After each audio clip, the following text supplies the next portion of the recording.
ഇനിയിപ്പോൾ പോകുന്നത് കളമശ്ശേരിയിൽ കോൺഗ്രസ് പ്രവർത്തകരെ ആക്രമിക്കാൻ ശ്രമിച്ച 7 CPIM പ്രവർത്തകർക്കെതിരെ പോലീസ് കേസെടുത്തു.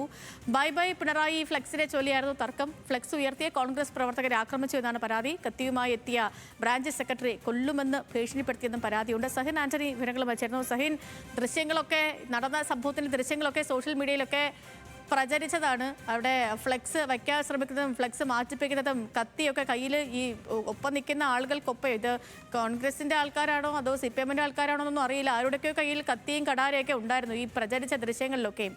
ഇപ്പോൾ എന്താണ് മനസ്സിലാക്കാൻ കഴിയുന്ന കാര്യങ്ങൾ?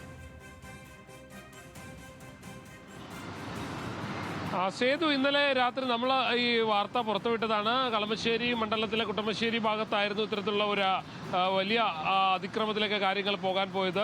അവിടെ ബൈ ബൈ പിണറായി എന്നുള്ള ഫ്ലക്സ് കോൺഗ്രസ് പ്രവർത്തകർ വെച്ചു. ഇത് CPM പ്രവർത്തകരെ ചൊടിപ്പിക്കുകയായിരുന്നു. ഈ ഫ്ലക്സ് മാറ്റണമെന്ന് ആവശ്യപ്പെട്ടുകൊണ്ടാണ് തർക്കം ആരംഭിച്ചത്. പിന്നീട് CPMും കോൺഗ്രസിൻ്റെയും പ്രവർത്തകർ തമ്മിലുള്ള വാഗ്വാദത്തിലേക്കും ഒപ്പം തന്നെ ഉന്തുതള്ളിലേക്കും കാര്യങ്ങൾ എത്തുകയായിരുന്നു. ഇതിനിടയിലാണ് ഒരു CPM പ്രവർത്തകൻ കത്തിയെടുത്ത് കോൺഗ്രസ് പ്രവർത്തകരെ കുത്താനുള്ള ശ്രമം നടത്തിയത്.